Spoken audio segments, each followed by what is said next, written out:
नमस्कार साथियों। तो स्टैटिक जीके के इस रैपिड फायर में मैं सोनवीर मलिक आपका स्वागत करता हूँ। ये 22 नंबर का रैपिड फायर है और आज हम करेंगे थोड़ा सा कथकली के बारे में बात। कथकली क्या है? तो ये क्लासिकल डांस है, शास्त्रीय नृत्य जो हमारे आर्ट है। आर्ट में से एक कथकली भी है मेरे भाई, ठीक है। चलिए, महाभारत और रामायण पर है ना, तो कथकली कथा किसकी चल रही है भाई? महाभारत और रामायण की कथा चल रही है।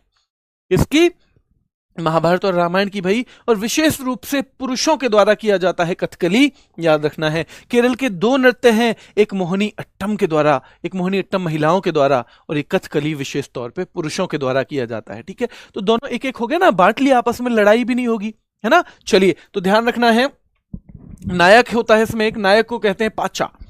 तो कथकली का नायक है पाचा और खलनायक होता है कथी मेरे भाई, कथी, है ना कथी। कथी खलनायक हो रहा है मेरे भाई, कथी खलनायक हो रहा है, तू तो कथी, है ना। पाचा, पाचा याद रखना है। चेहरे के हाव भाव का प्रदर्शन किया जाता है कथकली में। कौन सा नृत्य है जिसमें, केरल के में, जिसमें चेहरे के हाव भाव का प्रदर्शन किया जाता है? तो वो मेरे भाई कौन सा है? वही है जिसे हम कथकली कहते हैं। कथकली का जो नाट्य स्थान होता है, थिएटर से बोलते हैं कुट्टम पालम। कथकली कुट्टम पालम मेरे भाई शुरुआत केली कट्टू नामक ढोल बजाने से होती है। तो कौन से नृत्य की जो शुरुआत है वो केली जो कट्टू नाम के ढोल बजाने से होती है? कथकली की होती है। उसमें मुख्य मुद्राएं कितनी होती हैं मेरे भाई? 24 होती हैं, ठीक है। तो कथकली महाभारत और रामायण पर आधारित, विशेष रूप से पुरुषों के द्वारा। नायक है पाचा और कथई, कथई खलनायक हो रहा है मेरे भाई, कथई। तो कथी हो गया है खलनायक, और चेहरे के हाव भाव का प्रदर्शन किया जाता है कथकली में। नाट्य स्थान को बोलते हैं हम क्या? कुट्टम पालम। कुट्टम पालम क्या है? कथकली का थिएटर जो होता है। कुट्टम पालम कथकली का थिएटर होता है मेरे भाई, और शुरुआत होती है केली कट्टू ढोल से। केली कट्टू नामक ढोल शुरुआत में बजता है किसमें? कथकली में। और नृत्य में मुद्राएं होती हैं मेरे भाई 24। कितनी होती हैं प्रमुख मुद्राएं? 24 होती हैं, ठीक है। 3 मुख्य वाद्य यंत्र हैं, इडक्का, चिंदा और मडालाम। थोड़ा सा मुश्किल है तो एक दो बार रिवीजन करना पड़ेगा आपको। कथकली में 3 मुख्य वाद्य यंत्र यानी म्यूजिकल इंस्ट्रूमेंट हैं, इडक्का, चिंदा और मडालाम। कथकली आकाश तत्व का प्रतीक है। जैसे ओडिसी हमने पढ़ा था, जल तत्व, उड़ जाता है जल, तो है ना, जल उड़ जाता है। ओडिसी जल तत्व का प्रतीक है, उसे रिप्रेजेंट करता है। और भाई कथकली जो है आकाश, क्योंकि कथा किसकी चल रही है? रामायण और महाभारत की। और हम मानते हैं कि रामायण और महाभारत वाले पात्र कहाँ हैं? आसमान में हैं। मानते तो हैं, हिंदू धर्म में तो ब्रह्मा जी भी आकाश में हैं और सारे लोग आकाश में हैं। तो याद रखना है, कथा में कहाँ हैं? सारे के सारे आकाश में हैं। तो आकाश तत्व का प्रतीक है, जबकि ओडिसी जल उड़ जाता था, ओडिसी जल तत्व का प्रतीक है। कथकली गीतों के लिए प्रयुक्त भाषा है मणि प्रवलम, वही सेम जो मोहिनी अट्टम में भी थी, क्योंकि मोहिनी अट्टम भी केरल का, वहां पे मलयालम भाषा है, और भाई यहाँ कथकली भी केरल का, वो मलयालम है, साथ में संस्कृत को जोड़ा, मणि प्रवलम हो गया। क्या हो गया? मणि प्रवलम हो गया मेरे भाई। क्या हो गया मेरे शेरों? मणि प्रवलम हो गया, ठीक है। चलिए आगे देखते हैं, कलासम और नलचरितम किसके प्रकार हैं? तो ये हैं इसी के, ध्यान रखना है। जैसे जागोई और चोलम किसके थे? तो वो मणिपुरी के थे, जागोई और चोलम। वैसे ही नल चरित्र मेरे भाई और कलासम। कलासम तो नल चरित्र तो वैसे भी कथा ही हो गई ना, एक कथा, तो कथकली का हो जाएगा। कलासम भी कथकली के प्रकार हैं। 5 रूपों का, सीधे से एसएससी ने सवाल पूछा, कथकली ललित कला के कितने रूपों का संयोजन है? कितने फॉर्म ऑफ फाइन आर्ट का कॉम्बिनेशन है ये? तो भाई 5 का है। साहित्यम, संगीतम, चित्रम, नाट्यम, नृत्यम।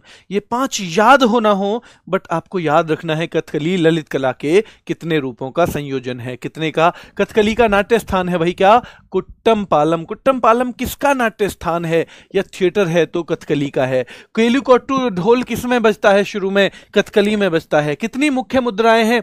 24 मुख्य मुद्राएं हैं मेरे भाई, ठीक है। कितने नृत्य इसमें मुख्य वाद्य यंत्र हैं? तो 3 है, इडक्का कथकली, चिंदा कथकली, मडालाम भाई कथकली। इडक्का, चिंदा, मडालाम ये तीनों कथकली के हैं, याद रखना है। आकाश तत्व का प्रतीक है हमारा कथकली। ओडिसी था जल तत्व का प्रतीक। और गीतों के लिए प्रयुक्त भाषा है मणि प्रवलम। मणि प्रवलम में कितनी कितनी भाषाएं हैं भाई? तो 2 हैं, संस्कृत और मलयालम।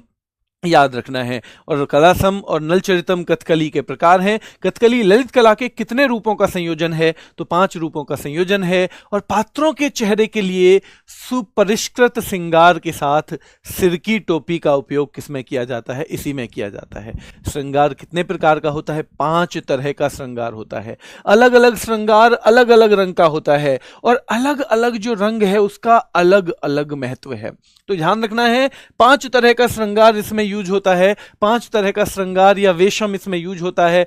पाचा, काथी, थड़ी, कारी, मिनक्कू, ये 5 नाम आपसे अभी तक तो पूछे नहीं है, तो ये से भी नहीं पूछेगा, लेकिन 5 अलग अलग वेश ध्यान रखना है मेरे भाई।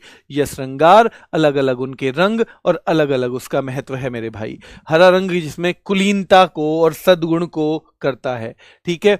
और नाक की बगल में लाल धब्बे किसमें लगते हैं? तो कथकली में लगते हैं। नाक की बगल में लाल धब्बे कथकली में भाई राजसी गौरव है ना, रॉयल प्राइड को इंगित करते हैं, यानी कि इंडिकेट करते हैं। काले रंग का उपयोग, तो काला रंग तो वैसे भी देख लो है ना, काला रंग अगर उसमें यूज करते हैं अंधेरे के लिए, बुराई के लिए, दुष्टता के लिए, अंधेरे, बुराई या दुष्टता के लिए मेरे भाई। और पीला रंग संतों और महिलाओं के लिए, गेरुआ टाइप का पीले रंग का इस तरह का होता है मेरे भाई, ठीक है। चलिए, कथकली के 3 मुख्य वाद्य यंत्र हैं, इडक्का, चिंदा और मडालाम भाई, है ना। कथकली आकाश तत्व का प्रतीक है ना। ओडिसी जल तत्व का था। कथकली में गीतों के लिए प्रयुक्त भाषा है मणि प्रवलम, मलयालम और संस्कृत का कॉम्बिनेशन है।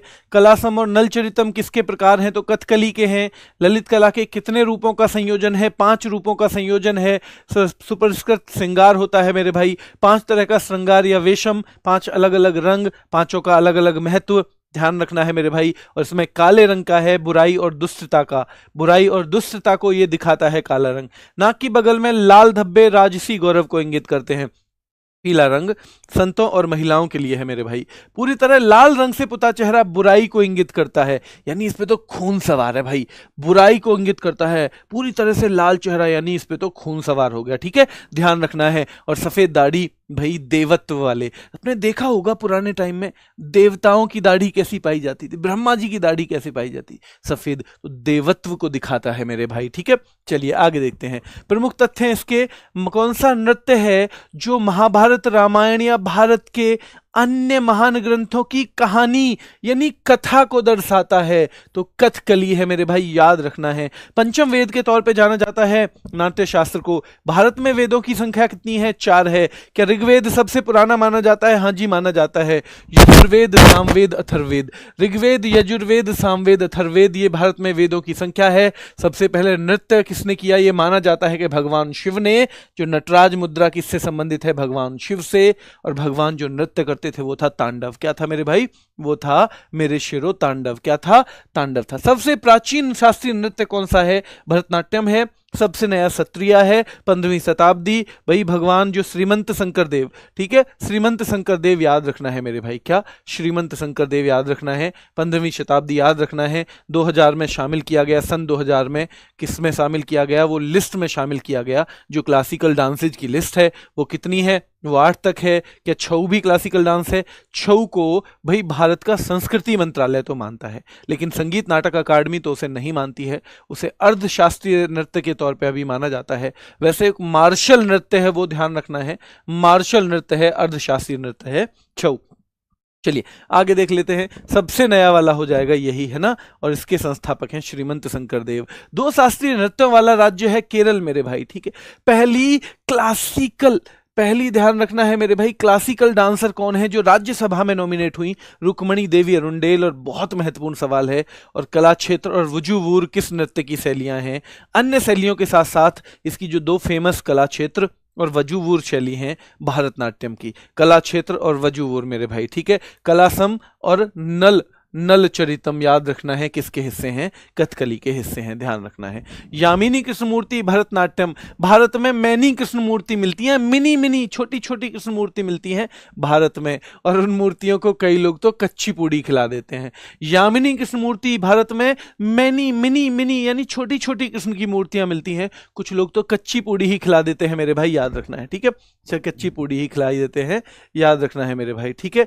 चलिए ध्यान रखना है मेरे भाई, पुस्तकें जिसमें भरतनाट्यम की जानकारी मिलती है तो शिल्पादिकारम और अभिनय दर्पण। अभिनय दर्पण में कौन से नर्तकी, तो ध्यान रखना है भरतनाट्यम, और शिल्पादिकारम में भरतनाट्यम। भाई भरतनाट्यम की जानकारी मिलती है शिल्पादिकारम और अभिनय दर्पण में, भरतनाट्यम की जानकारी मिलती है शिल्पादिकारम और अभिनय दर्पण में, बच्चों याद रखना है, ठीक है। यूरोपियन स्पेस रिसर्च ऑर्गेनाइजेशन कहां पे है, पेरिस फ्रांस में।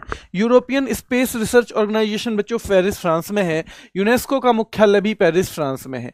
European Space Research Organisation Paris France में है।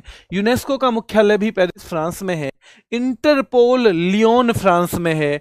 और आर्थिक सहयोग और विकास संगठन जिसे OECD कहते हैं वो भी पेरिस फ्रांस में है। तो ESRO European Space Research Organisation Paris में है। UNESCO United Nations Educational Scientific and Cultural Organization ये भी पेरिस में है। इंटरपोल इंटरनेशनल पुलिस ये लियोन फ्रांस में है। और मेरे भाई OECD की फुल फॉर्म पूछी जाती है Organisation for Economic Cooperation and development.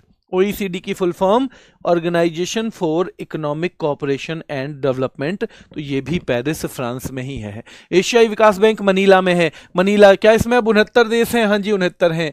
क्या ये 1966 को बना था? 1966 को बना था। क्या उस टाइम पे 31 देश थे? बिल्कुल उसमें टाइम पे 31 ही देश थे मेरे भाई, अभी 69 हैं, ठीक है। ADB, क्या मसातो कांडा इसके चीफ हैं? मसातो कांडा इसके अध्यक्ष हैं? हाँ जी मसातो कांडा इसके अध्यक्ष हैं। किसके?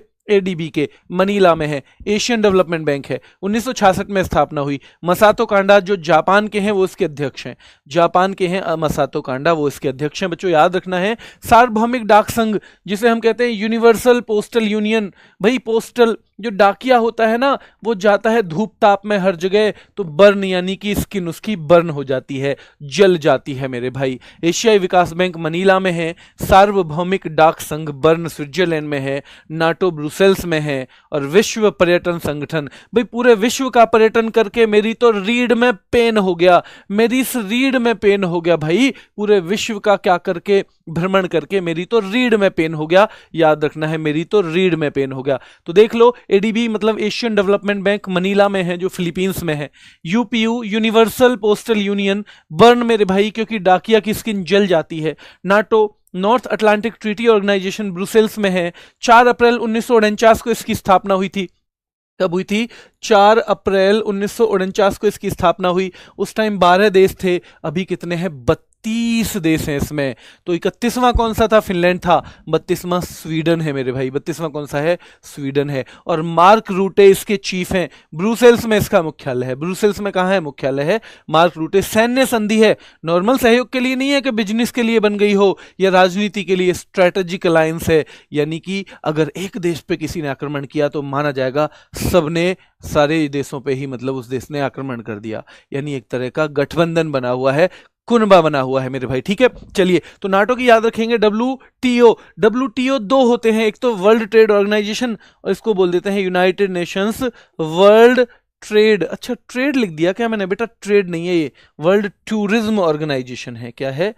टूरिज्म, वर्ल्ड टूरिज्म ऑर्गेनाइजेशन है, ठीक है। गलती से लिख गया है, वर्ल्ड टूरिज्म ऑर्गेनाइजेशन है क्योंकि ट्रेड वाला तो जिनेवा में है। कहां पे है? जिनेवा में। अर्थशास्त्र के क्षेत्र में पहला नोबेल कब मिला? 1969 में। क्या स्थापना 1968 में हुई? क्या घोषणा 1967 में हुई? हाँ जी, लेकिन पूछी जाती है ज्यादा स्थापना या फिर पहला कब दिया गया। किसको दिया गया? रेगनर फ्रिस्क और जॉन टिनबर्गिन को। रेगनर फ्रिस्क और जॉन टिनबर्गिन को दिया गया मेरे भाई।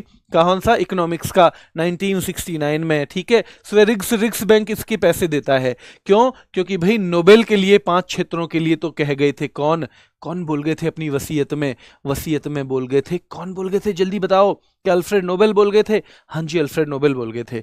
पर छठी की तो उन्होंने नहीं बोला था, और जब उनकी वसीयत में नहीं है तो आप उनके पैसे से किसी और को पुरस्कार कैसे दे सकते हो?